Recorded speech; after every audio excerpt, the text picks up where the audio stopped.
é que vocês não estão vendo a vista daqui de cima, mas eu posso dizer que está lindo esse salão lotado.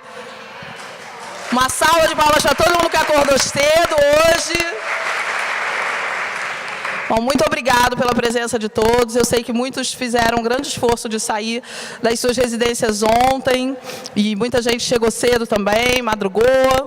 Enfim, muito obrigado por todos que vão compartilhar esse dia aqui conosco.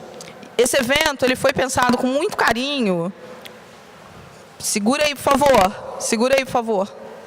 Esse evento foi pensado com muito carinho para trazer bastante conhecimento para todos vocês. A Fundação Laço Rosa acredita que o conhecimento pode mudar a trajetória e o rumo do enfrentamento do câncer de mama. E, por isso, o nosso conselho científico, composto por pessoas que doam o seu tempo, grandes profissionais, como o Dr. Gilberto Amorim, doutora Magda, Dr. Eduardo Millen e doutora Sandra Gioia, fizeram um grande esforço de debater e de pensar um conteúdo que pudesse agregar para vocês bastante conhecimento e bastante valor. Então, eu espero que vocês saiam daqui hoje com as sacolas cheias de bagagem, com bastante conhecimento aí dentro da bolsinha que vocês ganharam. E a nossa dinâmica hoje vai ser quase que um bate-papo. Estamos em casa entre amigos. E durante as apresentações, na frente de vocês tem o programinha do que a gente vai fazer hoje, do que a gente vai ter aqui hoje. A gente tem o privilégio de ter a presença do Dr. Luiz Fernando também, cedendo gentilmente a sua presença aqui para abrilhantar o nosso dia. E ele vai falar um pouquinho de um tema bastante polêmico aí. Então, a dinâmica do dia vai ser o seguinte: a gente vai ter os painéis, algumas aulinhas, e no final delas a gente vai estar aberto para debate. Então, por favor, perguntem, interajam, não tenham vergonha de levantar a mão. A gente vai estar circulando aí pela sala para poder passar o microfone. Participem, porque essa troca é o que faz esse evento ser tão bacana. Para quem está chegando agora, ou quem não tem local aqui nessa sala, na salinha do lado tem espaço para todo mundo que quiser. Então, a gente tem mais de 200 inscritos hoje. Algumas pessoas vão chegar ao longo do dia. Eu peço desculpas por esse atraso, mas o trânsito do Rio de Janeiro caótico, a gente sabe que muita gente ainda está preso. E esse evento ele só é possível pela parceria dos nossos patrocinadores. Então, queria fazer um agradecimento especial à Roche, que é o nosso patrocinador ouro, a Novartis, que é o nosso patrocinador bronze, prata, e a todos os parceiros que viabilizam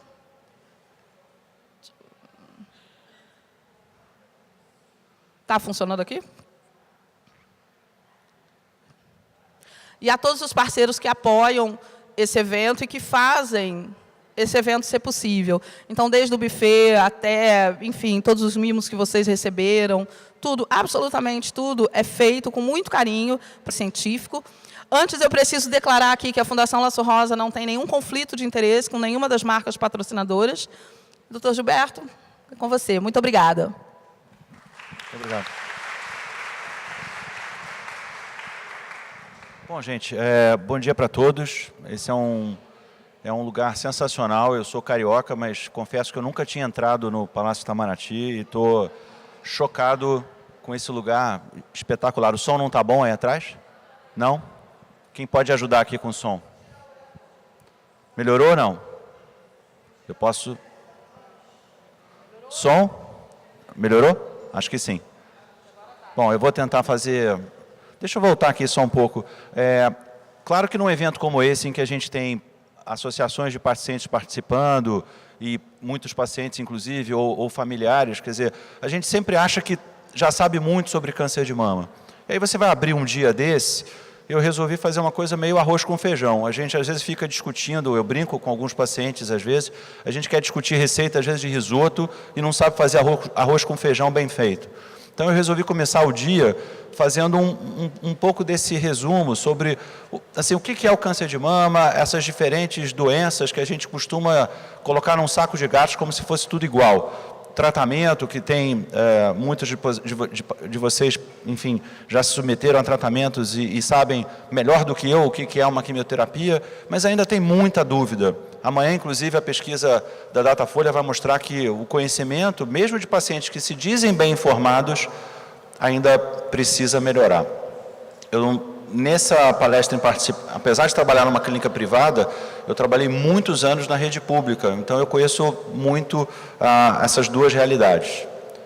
E a gente, quando faz uma palestra médica, às vezes tem que declarar algum conflito de interesse, alguma relação com algum patrocinador, e aqui eu realmente, o meu pointer não está muito bom, mas aqui eu mostro que eu trabalhei realmente na rede pública durante muitos anos, e eu, apesar de estar fora da rede pública, eu não acho normal a gente viver num país onde a gente tem realidades tão distintas, e talvez vocês não conheçam esse termo chamado Belíndia, que é um termo que foi criado há muitos anos atrás por um economista, em que, na verdade, é como se a gente tivesse ainda hoje dois Brasis.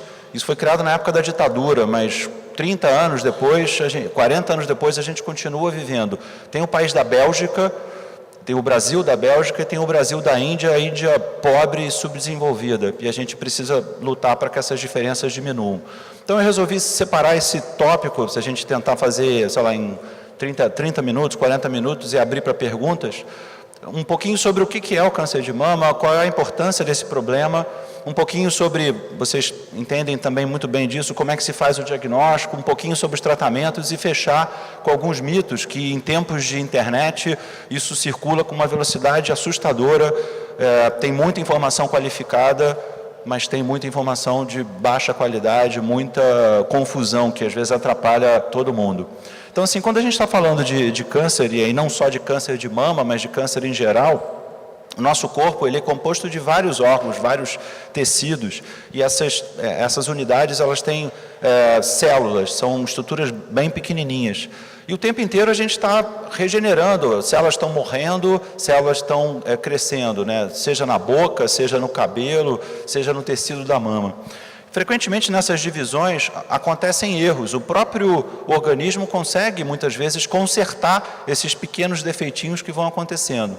Infelizmente em alguns momentos isso não acontece. Deixa eu voltar aqui que acabou passando. Então, claro, se você tem uma proliferação de células desorganizada, descontrolada de uma glândula como a mama, isso pode dar origem então ao câncer.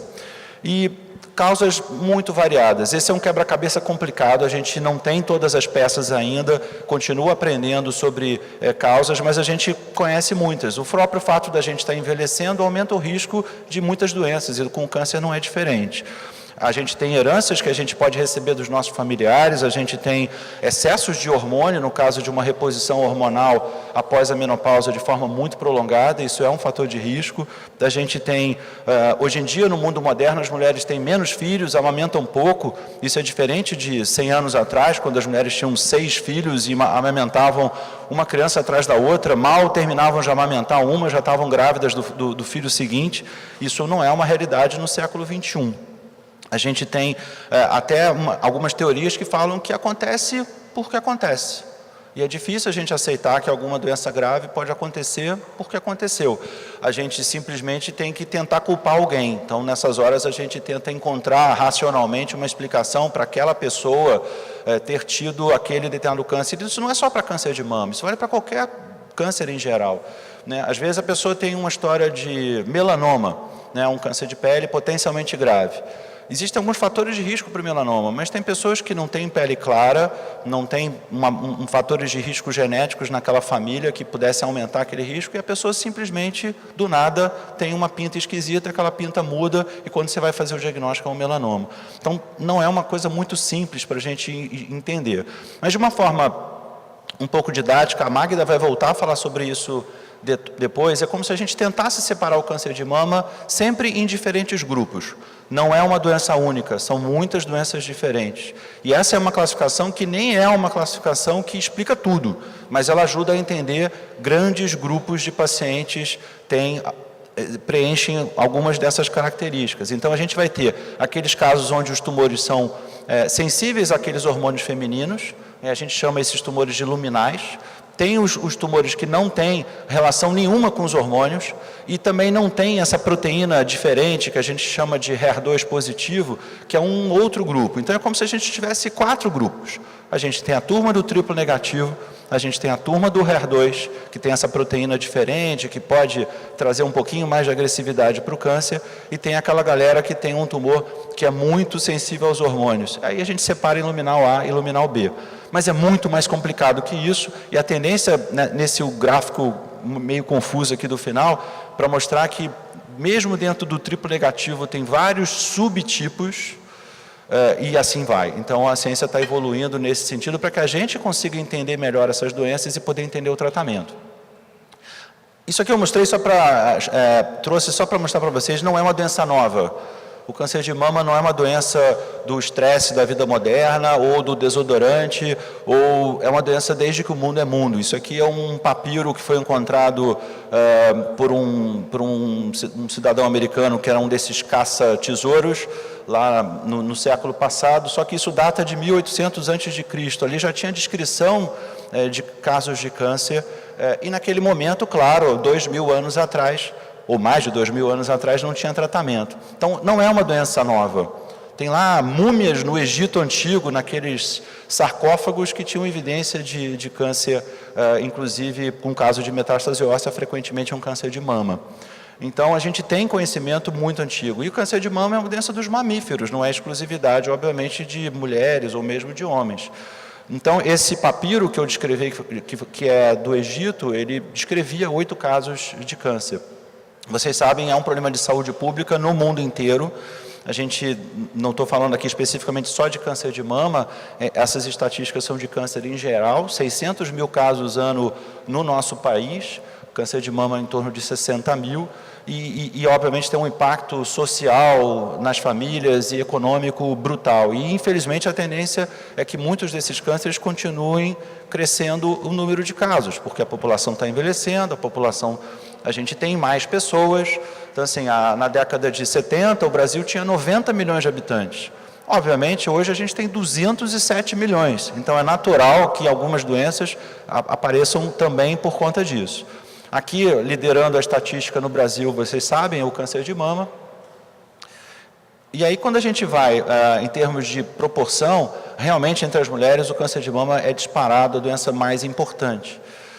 Aqui a gente pode ver por regiões, e aqui destaca o amarelo clarinho, em todas as regiões, exceto na região norte, onde infelizmente o câncer de colo de útero ainda é uma doença frequente, nas outras regiões do país o câncer de mama lidera. E essa é uma doença que talvez comece a desaparecer com o surgimento de vacina para o colo de útero, a tendência é que caia no Brasil. A expectativa da gente é que com essa vacinação mais disseminada dos adolescentes, tanto das meninas quanto dos meninos, que o câncer de colo de útero reduza muito nos próximos anos. Isso aqui não é uma brincadeira política, eu não estou fazendo política aqui com um PowerPoint, talvez alguns de vocês já reconheçam essa figura. Eu só adaptei aquele PowerPoint famoso do Lula para mostrar que o câncer de mama, para a gente, está no centro de tudo, mas que gira em torno do câncer de mama um número enorme de coisas e um número importante de profissionais. A gente tem um mastologista, tem um oncologista, a gente tem que falar dos aspectos psicológicos, os tratamentos diferentes, químio, rádio e tudo mais. E até o erro na separação é porque quando você vai criar esse PowerPoint, ele mesmo erra, quer dizer, é uma brincadeira que eu faço com a Lava Jato. Então é um assunto muito complexo que a gente não vai conseguir esgotar, obviamente, num dia. Apesar da gente estar no Brasil, ou melhor, estando no Brasil, e mesmo a gente não defendendo de rotina, a gente fala de prevenção, de diagnóstico precoce, a gente fala de mamografia, que tem que fazer mamografia cedo, às vezes briga com o Ministério por causa disso, mas no nosso país a gente ainda tem que tentar aumentar a orientação das mulheres até sobre o autoexame. Porque nem todo mundo vai conseguir fazer mamografia na rede pública, o acesso, o aparelho está quebrado, a marcação do exame não é simples. Então, a mulher precisa conhecer o próprio corpo e entender que, se ela tem lá um caroço que está diferente, que não tinha, ela precisa procurar ajuda. Não é o ideal fazer o diagnóstico num caroço grande, de 3, 4, 5 centímetros, mas é melhor fazer com um diagnóstico com um tumor de 3, do que num caroço que ela palpou, porque ela aprendeu a fazer o autoexame e ela criou aquela rotina, do que simplesmente ignorar isso e deixar a doença ainda avançar mais. Claro que mamografia, a maioria das mulheres sabe melhor do que eu como é que é um tipo de raio-x, e a quantidade de radiação de uma mamografia é muito pequena. Claro que a gente não defende que a mamografia seja feita com mulheres muito novas. A partir dos 40 anos a gente acha que é válido, as mamas mais jovens são muito densas, não é fácil, não é que seja proibido fazer uma mamografia com 30 anos, mas não é um exame para ser feito de rastreamento para a população inteira. O ultrassom é um exame mais simples, mas que frequentemente pode ajudar. Muitas vezes a mamografia pode levantar uma dúvida e o ultrassom esclarece. Em pacientes mais jovens, o ultrassom é particularmente importante. E evidente que a gente não defende, como eu falei, o autoexame, mas profissionais de saúde, nesses programas que estão espalhados pelo país, tem que orientar as mulheres, as ONGs e todo mundo, tem que entender que, até lembrar do autoexame numa hora dessa é importante. O diagnóstico quase sempre, hoje em dia, não é com cirurgia direto, ele passa por uma punção, por uma biópsia de alguma imagem que apareceu diferente, ou palpável ou não, né? Uma biópsia por agulha, frequentemente bastante desconfortável, mas é uma possibilidade de coletar material para que a gente saiba se é câncer e qual é o tipo do câncer. Essa história que eu falei do início dos hormônios, do HER2, isso já pode ser testado nesse material de biópsia. Então, falando bem rapidinho dos tratamentos oncológicos, é claro que a cirurgia, eu falo sempre para os pacientes, é o pilar principal do tratamento do câncer de mama. Isso vale para muitas doenças em oncologia, mas para a mama, obviamente, é muito importante, porque no final das contas é o cirurgião que retira o tumor. Então, se a gente tem um diagnóstico de câncer de mama, claro que nem todas as pacientes vão para a cirurgia direto. Às vezes o tumor é grande e precisa fazer um tratamento oncológico primeiro. Faz quimioterapia primeiro para operar depois. Em alguns casos, a doença é um pouco mais avançada, já atingiu outros órgãos. Então, a cirurgia naquele tumor perde um pouco o sentido. A prioridade, às vezes, é controlar aquela doença que está mais avançada. Então, mas a cirurgia é importante. E nos últimos anos a cirurgia evoluiu muito. Antigamente as cirurgias eram muito radicais, não só da mama propriamente dita, mas em toda a parede torácica, tirava a musculatura inteira. Então, cirurgias muito mutilantes que a gente frequentemente hoje não vê mais, mas infelizmente ainda tem muita mastectomia no nosso país. A axila é importante. Nos carcinomas que são infiltrantes, uma pequena análise da axila é fundamental. Ali tem umas estruturas pequenininhas que a gente chama de linfonodos. Eventualmente, alguns desses linfonodos podem estar doentes e o exame de imagem, às vezes, não consegue dizer isso com clareza. Então, só se o cirurgião for lá, tirar o linfonodo ou tirar vários linfonodos, é que o patologista, que é o médico que examina no microscópio, vai poder dizer alguma coisa. Então, a cirurgia, em geral, vai ser feita, se for um tumor pequeno, vai dar para preservar a mama. Sabe, há mais de 30 anos que a gente sabe que a cirurgia parcial da mama, tirar só um pedacinho, pode trazer uma taxa de cura bastante elevada. Essa paciente vai fazer a radioterapia depois e, se precisar de outros tratamentos oncológicos, vai realizar. Mas a cura não necessariamente vem com uma cirurgia muito radical. Se o tumor é pequeno e localizado, uma mastectomia radical não é necessária. Essas cirurgias muito extensas e bilaterais, até por prevenção, é importante mostrar que isso existe, mas é a exceção, ou seja, a maioria das pacientes não tem um risco genético tão alto assim. Eu cito aqui o caso da Angelina Jolie, mas é evidente que algumas famílias, mesmo no Brasil, têm muitos casos de câncer de mama, e aí é natural que em algum momento a discussão de uma cirurgia preventiva bilateral, ou seja, dos dois lados, seja considerada, mas isso é uma exceção. Frequentemente as mulheres querem fazer esse tipo de operação, às vezes por cancerofobia, sem nenhuma razão para fazer uma cirurgia tão extensa. E é difícil para o médico, às vezes, tentar convencer aquela paciente que precisa fazer uma cirurgia bilateral. A gente tem que falar de coisas bem antigas, e aqui no tempo a mastectomia já foi usada até como forma de tortura para as mulheres. Não é muito fácil falar disso, mas no século XVIII se torturava mulheres com mastectomia. Lembrando que nessa época não tinha anestesia, isso era feito, infelizmente, a sangue frio. Esse tipo de cirurgia, que muitas conhecem, é uma cirurgia que a gente vê menos, mas infelizmente na rede pública ainda é uma realidade. A gente hoje já vê pacientes assim, que Pacientes que perdiam a mama antes, às vezes tinham tumores onde a cirurgia radical era quase uma necessidade. Aqui vocês conseguem ver que a mama esquerda, que como está de frente para mim, é essa mama aqui, ela está meio manchadinha por causa da rádio. Aqui tinha tumor. Aqui a paciente fez quimioterapia, o tumor regrediu de tal monta que a mama foi preservada. Não precisa pensar muito para entender o avanço da medicina em relação à foto anterior. Quimioterapia, que quase sempre é o vilão da história, na verdade, assim, são remédios, muitas vezes são realmente feitos na forma de injeção na veia, são remédios que têm um objetivo para muitos desses pacientes para reduzir o risco da doença voltar. E esse risco é real. Em algumas pacientes é pequeno, e aí nem quimioterapia precisa. Vocês vão ver pacientes que operam, e aí o oncologista diz, olha, no teu caso não precisa de químio não, mas tem algumas pacientes que precisam. A químio, como eu disse, pode ser feita antes da operação, mas frequentemente ela é feita durante alguns meses após a cirurgia. E claro, se a paciente já tem uma doença mais avançada, já tem algum sinal de metástase, a químio pode ser fundamental para controlar o avanço da doença. E esse é um ponto importante. Tem algumas drogas orais, mas frequentemente no dia a dia do câncer de mama, os primeiros remédios que a gente vai lembrar são remédios feitos na veia. E a gente brinca com essas coisas, mas assim, muitos quimioterápicos que a gente utiliza, o pessoal fala, mas é fitoterápico.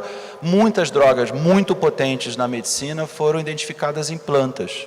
Então a gente leva isso a sério, mas tem que levar a sério mesmo, tem que fazer pesquisa, tem que identificar a substância, tem que cultivar isso, testar em laboratório antes de colocar isso para ser utilizado.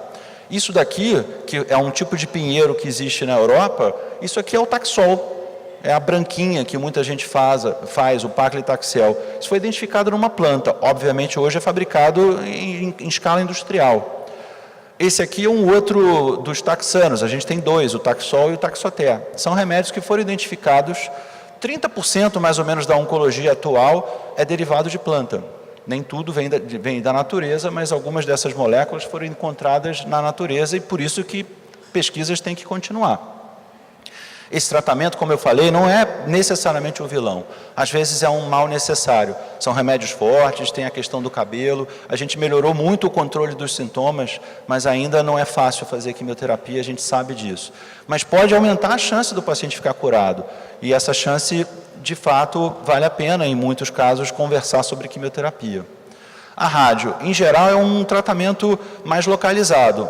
Tem um equipamento que gera uma fonte de radiação e isso normalmente é chato porque é feito todo dia durante um período, mas não dura tanto tempo assim, na maioria das vezes 4, 5, 6 semanas.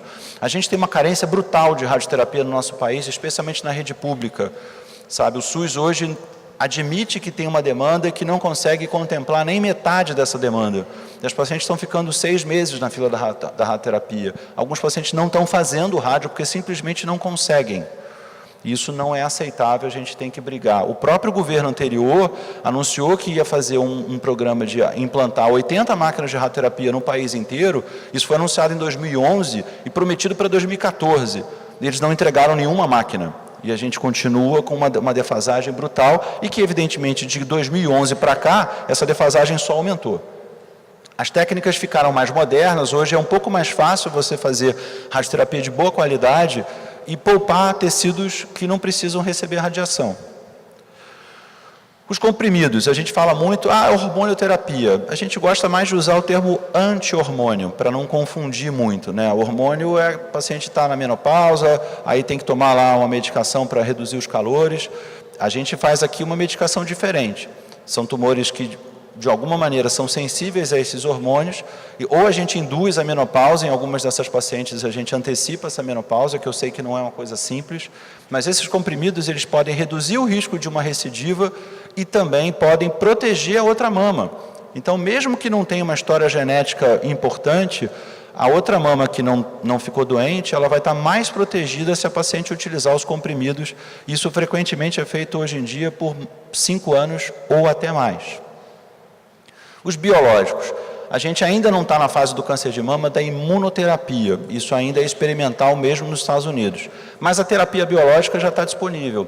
Esse tipo de câncer de mama diferente, que é como se fosse quase um capítulo à parte da oncologia mamária, que é o HER2, É uma história interessante, porque os caras descobriram que tinha um tipo de câncer de mama diferente, identificaram uma característica nessas células doentes e desenvolveram um medicamento específico contra essa característica, como se fosse uma espécie de um antídoto. Então, essa é uma medicação que começou a ser utilizada nos pacientes câncer de mama HER2 positivo. E a principal droga dessa categoria é o trastuzumab. Mas a gente tem outras, na doença mais avançada, frequentemente é utilizado. Esse editorial que eu escrevi, junto com um colega de Porto Alegre, a gente publicou numa revista médica.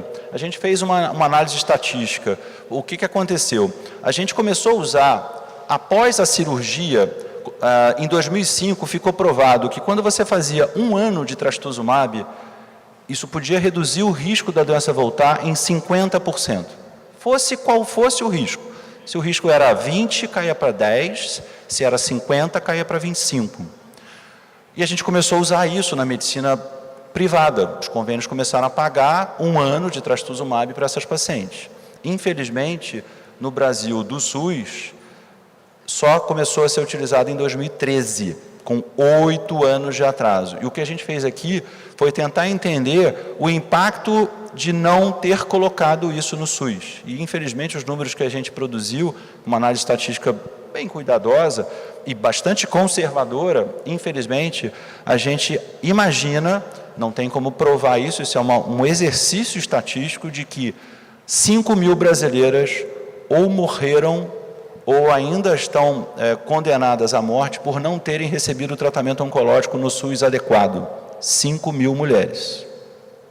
A medicação entrou em 2013 e não em 2005, que a gente começou a fazer pelos planos de saúde. Aqui é um outro cenário. Essa situação do HER2 positivo continua muito complicada. Na doença avançada, as medicações que a gente tem na medicina privada, planos de saúde, não são as mesmas que tem no SUS. As drogas, inclusive, continuam não estando disponíveis no SUS. O que a gente fez agora e publicou numa revista internacional e teve uma repercussão forte, um grupo de brasileiros, de médicos como eu, que estou ali nessa publicação, a gente fez como se fosse uma espécie de uma corrida. A gente pegou 2.000 pacientes, que era mais ou menos o quantitativo esperado de pacientes com doença HER2 positiva avançada no Brasil num determinado momento, e aí a gente fez, de um lado, o tratamento, digamos, mais correto, que seria com todos esses medicamentos modernos anti-HER2, um tratamento que já é muito bom, mas que não tem no SUS, que é incorporar o trastuzumab no metastático, e um outro grupo de pacientes só com quimioterapia e os tratamentos mais convencionais. Nessa corrida, se começam 2.000 pacientes, no final de 2 anos, o número de mortes é muito maior no grupo que, obviamente, não tem acesso ao tratamento. Ao final de 2 anos, a gente tem 1.500 mulheres vivas, e muitas delas com uma qualidade de vida muito boa, mesmo com doença avançada. Infelizmente, no Brasil do SUS, a estimativa é de que só 800 cheguem no final do 2º ano por falta de remédio.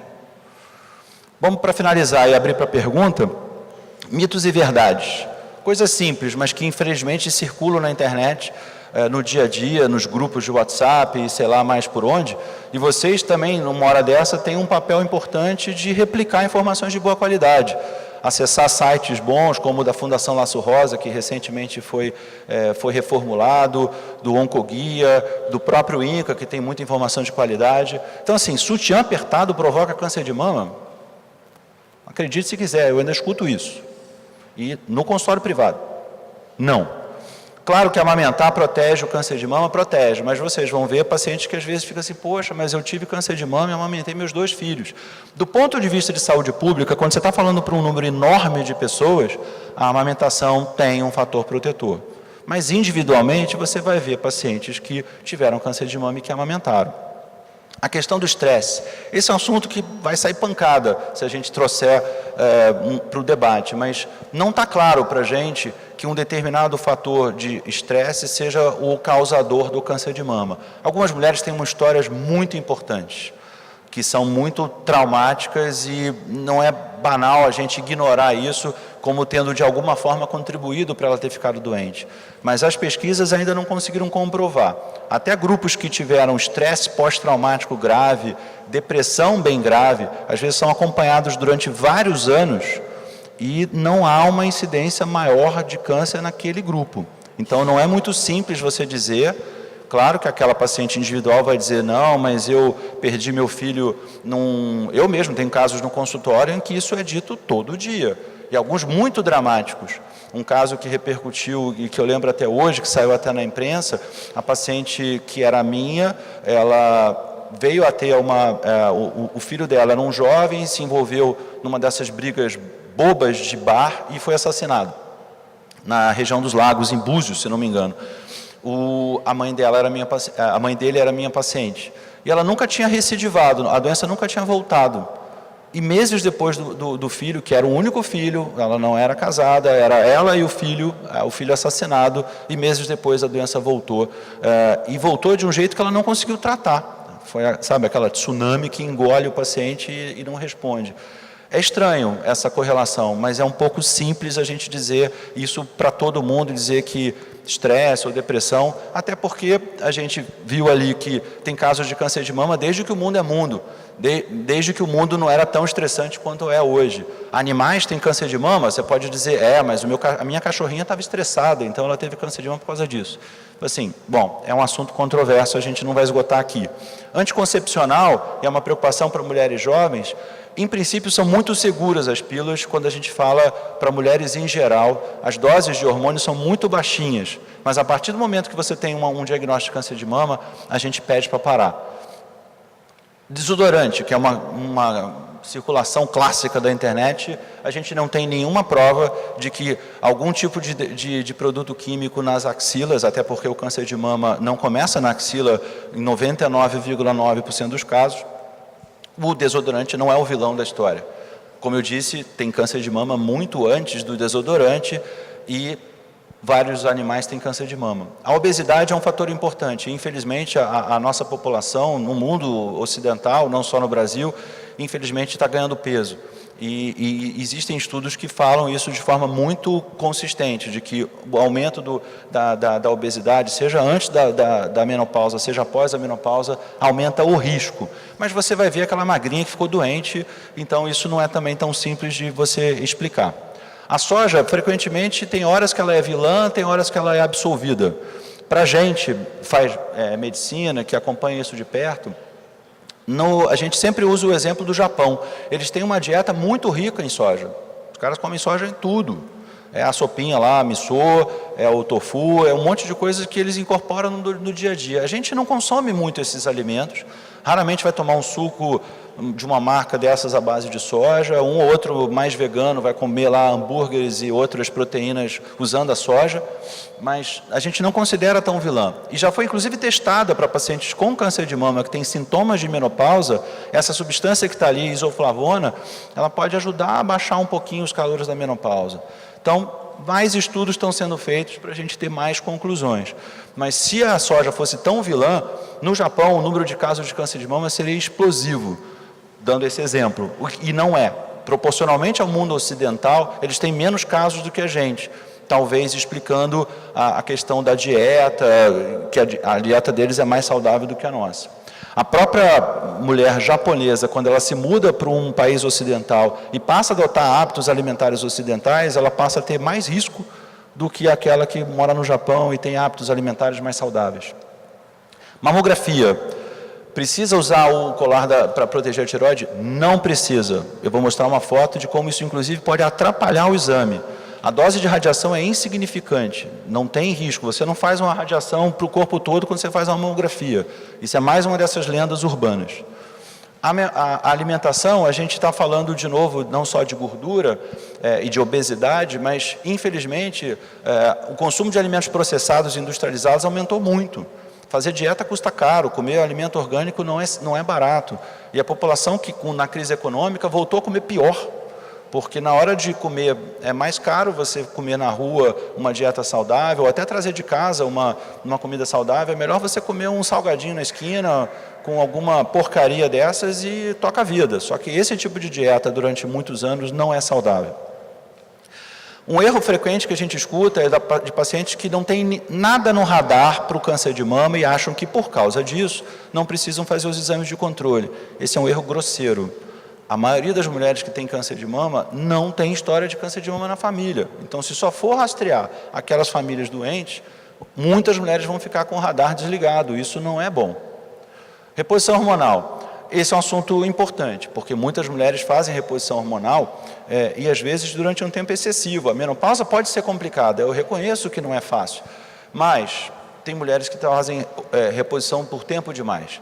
Se ela tem sintomas de menopausa, está sendo acompanhada adequadamente e fazendo reposição, ok, mas depois de 3, 4, 5 anos, ela tem que perguntar para o ginecologista se é mesmo necessário.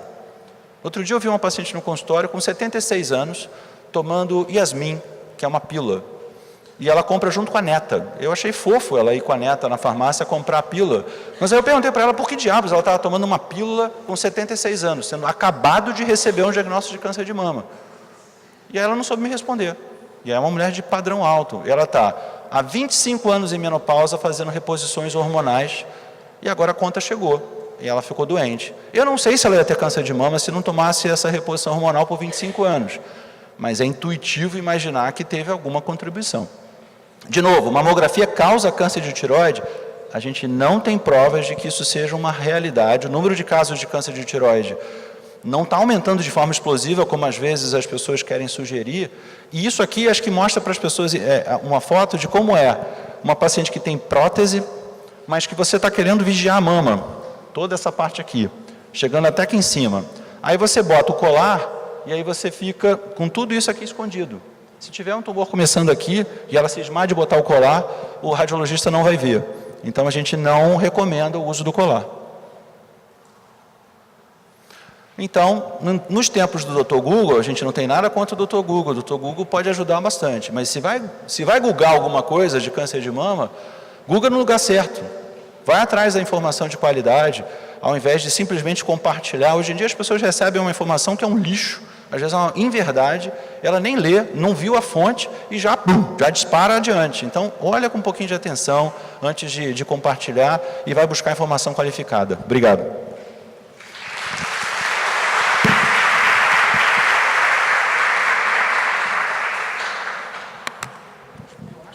Não sei, cadê a chefe? Está aqui? Estou aqui. Só chefe não. Aqui é. Gente, antes da gente abrir para as perguntas, deixa eu fazer uma pergunta técnica. Está muito frio aqui no salão? Quem está com frio, levanta o dedo. Ok, então, pessoal, daí da operação... Quem está na andropausa precoce e está com calor? Quem está na menopausa precoce? Eu estou com calor. Então, a gente vai pedir para calibrar. Como isso aqui é um prédio histórico, vocês podem ver, os ar-condicionados aqui são todos centrais.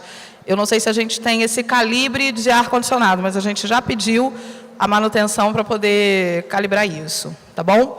E agora a gente vai abrir aqui para as perguntas. Espero que vocês tenham gostado desse conteúdo. Quem aprendeu alguma coisa aqui hoje? Olha, que delícia! Acho que eu já posso ir para casa. Não. E quem quer começar? Alguém tem alguma pergunta? Patrícia, quem está com o microfone aqui?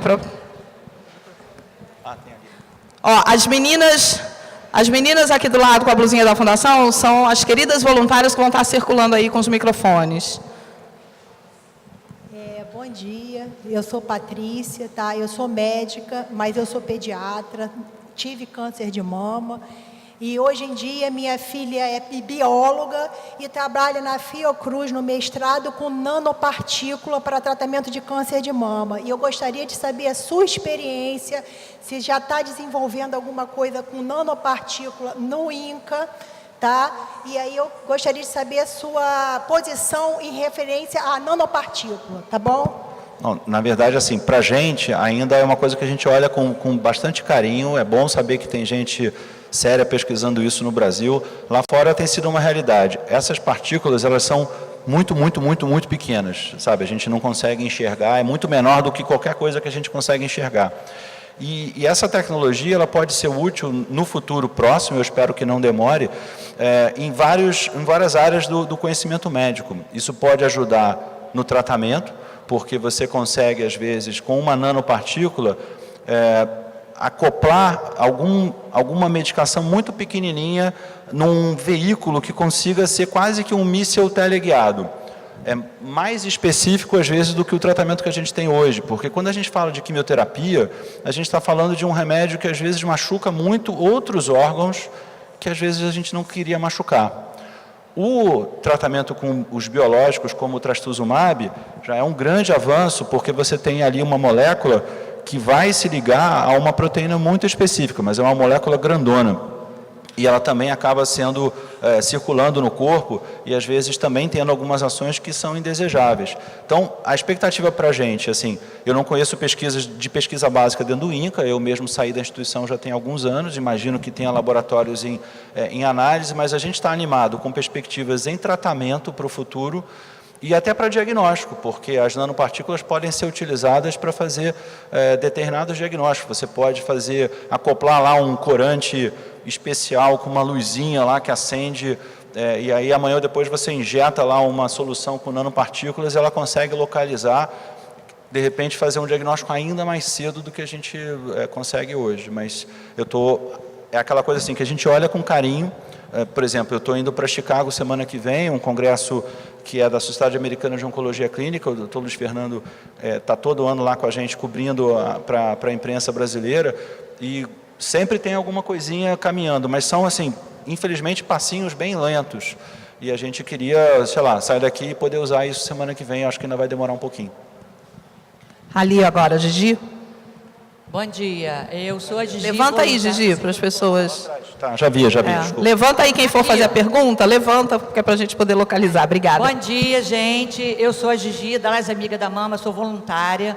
E eu queria ouvir a sua opinião a respeito de uma cirurgia, quando vai se colocar a prótese, se é indicado ou não fazer a rádio.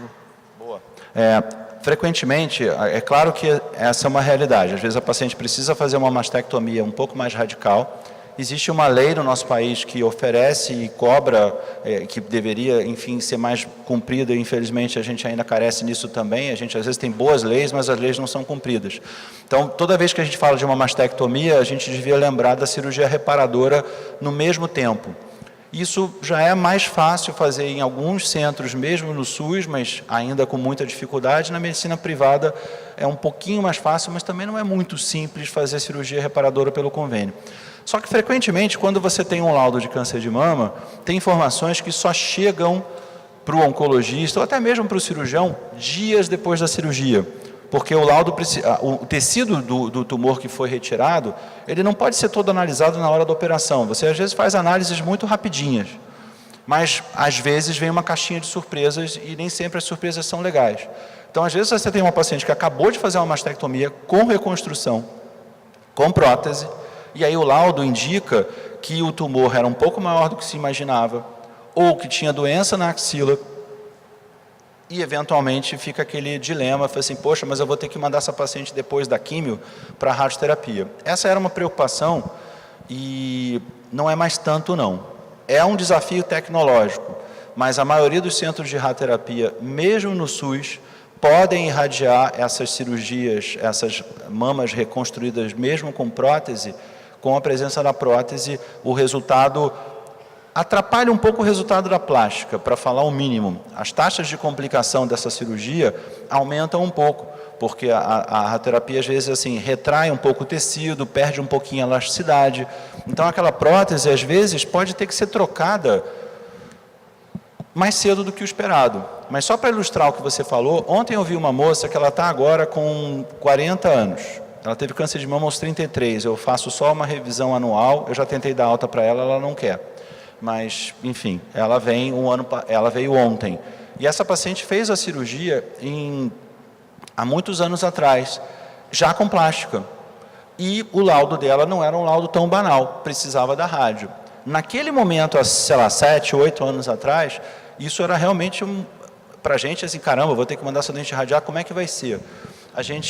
Ela fez a radioterapia e não teve problema nenhum. E o mais interessante é que nessas complicações que eu citei, que às vezes a prótese tem 7, 8 anos depois, ela tem uma prótese que não é diferente da outra, ela até me perguntou, mas eu posso ficar com essa prótese por muito tempo? Eu falei, olha, você é muito nova, é possível que essa prótese tenha que ser trocada, se não com 10 anos, mas talvez depois. Mas não necessariamente a radioterapia em cima de uma prótese vai estragar a cirurgia plástica, e isso é tecnicamente possível. Então, se o oncologista entender que a radioterapia é necessária e o médico da rádio confirmar isso, vai que dá. Não é uma coisa simples, mas hoje em dia a gente tem bons centros de radioterapia, mesmo no SUS, e que conseguem lidar com essa questão técnica. Doutor Gilberto, só complementando essa questão da radioterapia, isso também depende do local e do equipamento, né? Sim. Obviamente. A gente ainda tem, quer dizer, se a gente falar de alguns cantões do país, algumas máquinas muito antigas, vocês veem isso acontecer, quer dizer, então, na hora de você fazer o planejamento da radioterapia, às vezes são máquinas que estão há 30 anos prestando serviços para a população. E o planejamento dessa radioterapia ainda é feito com raio-x simples. Não é com tomografia, não é com reconstrução em 3 dimensões. Então, assim, às vezes o aparelho já não está tão calibrado. Então, assim, nos tempos de cobalto e máquinas muito antigas, a taxa de complicação é mais alta. Mas já existem bons centros de radioterapia mesmo na rede pública. Então, é importante essa pergunta porque, às vezes, as pacientes entendem, alguns cirurgiões ainda estão um pouco defasados nisso, mas você vai precisar de rádio, então eu não vou fazer a plástica ao mesmo tempo. Isso hoje já não é muito mais aceitável, esse argumento. Se não quer fazer a plástica porque tem alguma outra questão médica que a cirurgia fica longa demais, o risco cirúrgico ficaria elevado, ou naquele serviço, infelizmente, o acesso ao cirurgião plástico não é possível, ok, a gente podia debater isso. Mas o mastologista tirar da paciente a possibilidade da reconstrução com plástica, sob o argumento de que uma radioterapia pode ser necessária, isso eu acho que o paciente tem que questionar, porque isso é possível, dá para fazer, dá para ficar com bom resultado. Mais alguma pergunta? Quem? Aqui? Ela está com o microfone ali. Já está ali com o microfone. Bom dia, meu nome é Janete. Eu também tive câncer de mama há 4 anos atrás. E foi como o médico estava falando, quando é descoberto, quando vê um nódulozinho pequenininho, é bem mais fácil de tratar. Só que eu me tratava com uma ginecologista há muitos anos, né? E sempre que eu fazia a mamografia, ela dizia que não era nada. E aquilo foi crescendo, fiz vários exames que estava acusando e ela dizia que não era nada. E quando foi ver, eu tive um câncer de 7 centímetros. Aí foi preciso retirar a mama. Se talvez ela tivesse falado no início, não ia ser necessário, né? Como você estava dizendo, que quando é pequenininho, não precisa, só tira um quadrante, né? E o meu, no caso, foi... E aí, como é, assim, o que eles podem ter, me falam, né? Que era pequenininho, eu consegui... É claro que não é fácil ouvir uma história dessa. Infelizmente, a gente ouve isso ainda mais do que a gente gostaria. Tem situações, a gente ainda precisa muito de treinamento também dos médicos, sabe? E isso vale, por exemplo, porque no dia a dia, quem cuida das mulheres no dia a dia na saúde feminina é o ginecologista. E a gente tem no nosso país, na maioria dos médicos tem uma formação muito boa, mas infelizmente em alguns locais você não tem médicos tão qualificados para esse cuidado. Existe também uma questão, claro, então evidentemente você pode estar me sugerindo, olha, a paciente fez um exame que estava de um jeito, era pequeno, aí de repente faz outro exame, sei lá, 1 ano depois e a lesão cresceu. É fundamental que a população e pessoas possam replicar esse tipo de informação para que a gente não aceite isso passivamente. Então, assim, se eu tenho um nódulo na mama, que aparentemente não é nada grave, mas eu faço um exame tempos depois, e esse nódulo cresceu, não vai fazer nada? Então, assim, mas você confiou no médico. Eu entendo, a gente confia no médico, e se o médico diz que não é para fazer nada, a gente até aceita, mas eu não gosto muito dessa palavra empoderar, mas nessa hora ela é isso, quer dizer, você tem que empoderar a população e as mulheres para que tenham uma relação um pouco mais próxima com os médicos, seja da rede pública, seja da rede privada, e questionar no melhor sentido da palavra, de debater. Assim, doutor, mas aqui o exame está dizendo que o nódulo cresceu. Fibroadenoma, por exemplo, que é um nódulo benigno, cresce, mas às vezes não cresce muito de um ano para o outro. Então a gente precisa conhecer um pouco mais disso para que outras vezes isso diminuía a chance disso acontecer. Existe um problema também de qualidade nos exames, não só na medicina privada, mas principalmente na rede pública. Então, às vezes a paciente até faz a mamografia, por exemplo, e o exame é tão ruim que o ginecologista, às vezes, acaba sendo vítima desse diagnóstico junto com a paciente, porque ele não consegue receber um exame de qualidade. Há não muito tempo atrás, numa triagem feita lá no INCA, 70% das mamografias que chegavam para a instituição era lixo, jogava no lixo e fazia outra. Então, tem pouco exame, pouca gente fazendo e fazendo mal feito. Aparelhos mal calibrados, paciente mal posicionada, corta a axila, não encaixa a mama direito no aparelho. Então, isso também atrapalha. Algumas mulheres têm diagnóstico tardio por conta disso. Então, assim, experiências como essa são dramáticas, porque acaba que o tratamento fica mais agressivo, você, infelizmente, não é diagnosticada com tumor pequeno, acaba sendo diagnosticada tempos depois com tumor grande, fica mais caro para o próprio sistema. Porque você sofre mais, mas fica tudo mais caro. Porque se você trata pelo SUS, você vai fazer uma cirurgia mais extensa, eventualmente com plástica na hora ou depois. Às vezes entra uma quimioterapia, que se o tumor fosse pequenininho, talvez não precisasse entrar. Então, olha que perverso, né? A gente faz um diagnóstico tardio e o próprio SUS acaba tendo que oferecer tratamentos, às vezes, mais complicados por causa desse diagnóstico tardio. Então, a gente ainda sofre muito com isso. A educação dos médicos é fundamental. Eu não vejo o governo, assim, os médicos ficaram vilanizados nos últimos anos pelos governos, não especificamente apenas um, mas assim, eu não vejo o governo se interessar muito em melhorar o treinamento desses médicos que trabalham na rede pública e mesmo na medicina privada. Eu não vejo. Só vem enfiar a marreta nos médicos. A gente é culpado de tudo. O cara às vezes trabalha em um local super precário, não tem ultrassom, tem um mamógrafo ruim, ele não tem lugar para fazer curativo direito, o cara trabalha no meio do mato e ele é que é o vilão. Só que o governo paga mal para ele, não ajuda ele a se reciclar, a treinar, a receber bons cursos. Qualquer treinamento médico, curso de reciclagem custa dinheiro. Não é fácil, e eu não vejo o governo treinar essas pessoas. É mais fácil chamar pseudomédicos cubanos para atender a população carente do que pegar os brasileiros e oferecer condições um pouquinho melhores para que os médicos brasileiros sejam mais bem treinados. Abriram uma faculdade de medicina em um monte de buraco em cima de posto de gasolina. Como é que você vai treinar esses médicos? E esse povo, esses colegas vão estar daqui a pouco atendendo a população carente, porque se eles têm uma formação melhor, em geral, eles acabam tendo uma colocação no mercado diferenciada também. Então, assim, a gente sofre ouvindo um depoimento desse, mas tem que alertar outras pessoas assim, olha, se o exame mudou,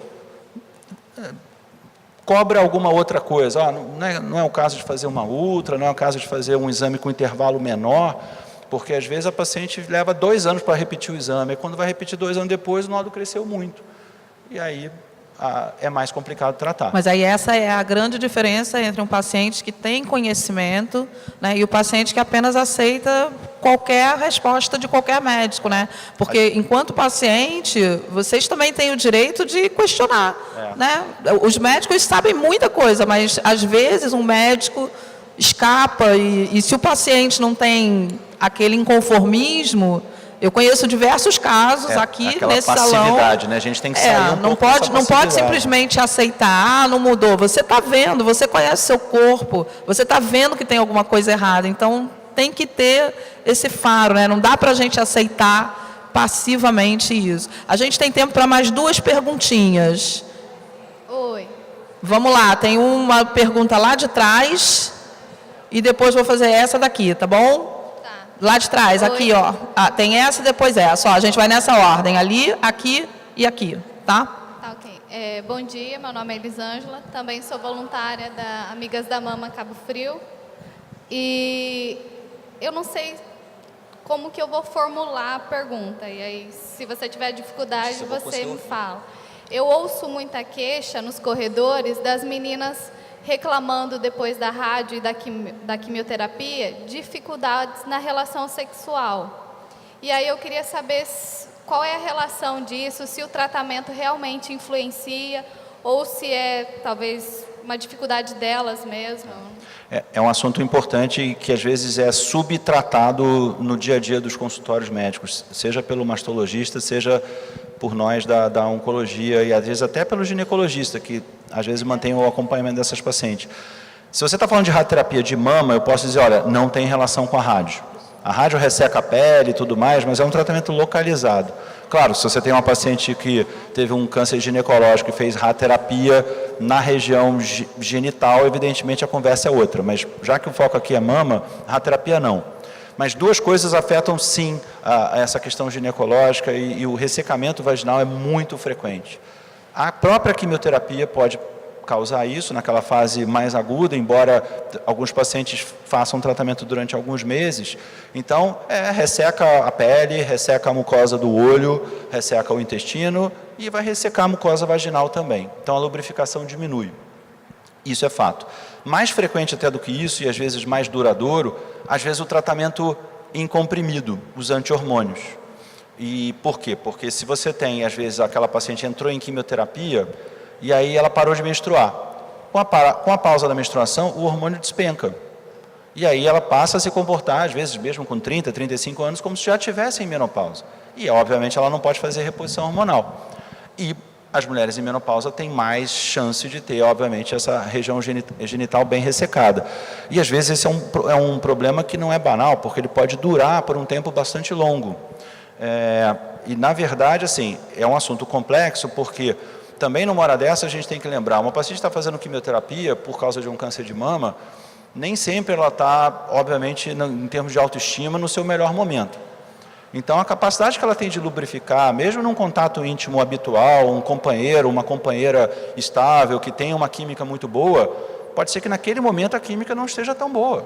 Por quê? Porque ela está careca, porque ela perdeu o peito, porque ela está sem sobrancelha, às vezes, e sem cílio, a autoestima dela está lá no chão. Mesmo que ela esteja super motivada para fazer o tratamento, às vezes são 6 meses de quimioterapia, em alguns casos.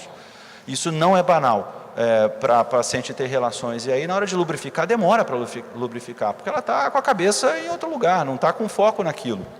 Algumas pessoas têm relações, às vezes, muito estáveis, mas o companheiro ou a companheira não é muito carinhoso, acha que vai ligar um botãozinho e que vai lubrificar, porque antes às vezes era assim, mas naquele momento não acontece, nem sempre tem uma compreensão disso no dia a dia. Mas aí não dá para fazer nada? Eu falo assim, dá. Você pode, não só o lubrificante íntimo na hora da relação, existem alguns lubrificantes vaginais que podem ser utilizados de forma intermitente, 2, 3 vezes por semana, e que ajudam um pouquinho a lubrificação. Muitas vezes eu chamo o marido para conversar, ou chamo a companheira, porque hoje em dia, há uns 20 anos atrás, quando eu comecei, era incomum isso acontecer. Hoje em dia, às vezes, já chega a companheira e fala assim, então senta aqui e vamos conversar os dois. Porque numa hora dessa, você estimular assim, os carinhos as preliminares, ela pode lubrificar mais fácil. Mesmo sabendo que está um pouquinho mais seca, demora um pouquinho, mas chega lá. E lubrifica melhor, aí não vai ter dor, não vai ter desconforto. Em alguns casos muito selecionados, o ginecologista pode recomendar um pouquinho de hormônio local. Tem alguns produtos no mercado que podem ser utilizados por essas mulheres de uma maneira muito cuidadosa, para também não ficar fazendo hormônios intravaginais. Mas é possível ter uma qualidade de vida sexual boa, mesmo num tratamento oncológico prolongado, mas é um assunto complicado, porque sexualidade também está muito na cabeça, e esse momento do tratamento a gente sabe que não é o melhor para isso. Tem essa questão que eu falei do companheiro ou da companheira, mas tem um problema real, existe um problema mesmo. Então, com os hormônios em baixa, a região vaginal vai ficar atrofiada e ressecada. E aí isso naturalmente vai gerar desconforto. Então, é um assunto que precisa conversar com quem? Tem que conversar com o médico. E além disso, também tem todo o acompanhamento multidisciplinar, né, doutor Gilberto? Que é fundamental, não é uma coisa só, tem toda a parte biológica, mas tem toda a parte psicológica também que precisa ser tratada, toda a parte nutricional, enfim, é um conjunto, né? Não é só simplesmente ligar um botãozinho, né? A próxima está ali do lado da Penha. Ela ali do lado da Penha. Passa o microfone ali para ela, por favor. Lá que a gente tem que passar para o outro tema, né? 10h30 quase. Gente, olha só, a gente vai encerrar essa última pergunta, porque o doutor Luiz Fernando gentilmente cedeu o seu tempo para estar aqui e ele tem ele vai falar com a gente, e para a gente poder aproveitar tudo do Dr. Luiz Fernando, a gente vai encerrar as perguntas, mas quem tem pergunta aí pendente, anota que na parte da tarde a gente vai recolher as novas perguntas e a gente não vai deixar ninguém sem resposta, tá bom? Então a gente vai encerrar a pergunta dela ali. Vamos lá. Doutor Gilberto, bom dia a todos. Eu sou Fernanda, vim pela Abrace, vim ao fórum pela Abrace de Búzios. Eu, como profissão, sou fisioterapeuta. Tive o câncer e precisei fazer a retirada da axila. Para mim, que trabalhei meu corpo, é fácil eu saber a dimensão até onde eu posso ir para não criar um linfedema grande. Agora, várias pessoas não são da minha área de atuação e eu vejo que vem um linfedema grande, né? Eu queria saber se existem pesquisas sobre prótese para quem perde axila, prótese substituindo a função dos linfonodos, se existe essa, porque eu me sinto deficiente. 2, se existe algum projeto da sociedade brasileira que traga até nós os direitos. Eu sou funcionária pública. Fui fazer minha perícia no meu instituto, um ginecologista olhou, tá bom, você não mediu, não fez nada e está querendo me botar para atender 11 pacientes de manhã, 11 pacientes à tarde. Isso vai prejudicar meu braço. Eu acho que esse é um assunto importante também, um pouco esquecido, mas tem sido menos esquecido nos últimos tempos. Vamos lá. Ainda tem muito pouco profissional de fisioterapia treinado nessa área de fisioterapia oncológica. Tem muito fisioterapeuta no país, tanto na rede pública e na rede privada. O acesso ao profissional de fisioterapia não é fácil, mas mais do que isso tem uma carência de profissionais treinados para trabalhar essa questão, prevenir e tratar o linfedema. Só que o linfedema, na verdade, muitas vezes acontece pelo diagnóstico do tumor, que é um pouco maior. Então, a expectativa da gente é também lutar para que seja diagnosticado mais cedo, sabe? A gente sabe que não vai acabar a cirurgia da axila tão cedo, porque vai continuar tendo gente com cirurgias grandes, porque o tumor era grande e, naturalmente, doença na axila exigindo um esvaziamento desses linfonodos.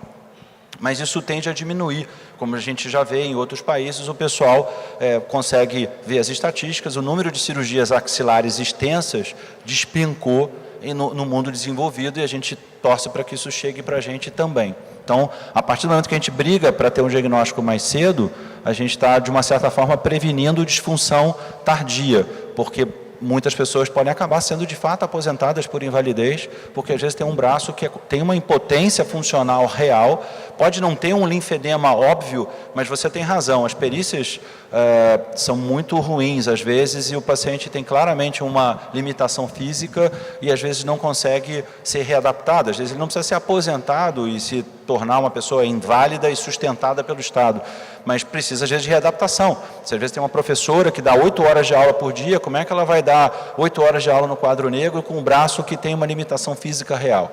Então, para consertar isso, diminuir a cirurgia da axila, que já é uma realidade, com o linfonodo sentinela, o risco de linfedema cai muito.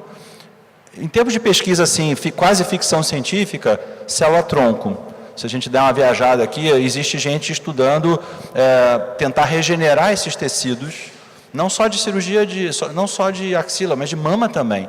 Amanhã ou depois, talvez seja uma viagem minha, o cara vai injetar lá um conteúdo na axila e aí vai regenerar a rede linfática ali naquela região e daquelas pacientes que tiveram, infelizmente, a axila esvaziada, quem sabe recuperar a função, mas mais do que isso, evitar essas cirurgias. E isso a gente até já vê. Mesmo na rede pública, a gente já vê os colegas falando que com frequência fazem linfonodo sentinela. E o linfonodo sentinela, frequentemente você tira 1, 2 linfonodos. Não é a mesma coisa do que tirar 30, 40, 50 gânglios que a gente ainda vê. Então você tem razão, quer dizer, é um assunto que é multidisciplinar, você precisa treinar mais fisioterapeutas na área de fisioterapia oncológica, você precisa treinar os cirurgiões para que possam fazer cada vez mais essas cirurgias minimamente invasivas na axila, com retirada de sentinela, sem mexer muito na axila, e também treinar os peritos, para que eles possam avaliar. Afinal de contas, o nome dele é perito para quê? Para ele olhar para você e não examinar, não avaliar nada e dizer que se você pode ou não pode trabalhar. Não é tão simples a história assim. E nem a gente, muitas vezes, quando eu tenho uma situação mais polêmica dessa, eu vou dizer, olha, eu vou te dar o laudo, junto o laudo do cirurgião, se for o caso, vai no fisioterapeuta, pede o laudo do fisioterapeuta, porque às vezes você não consegue que o perito entenda que aquela pessoa tem que ser readaptada.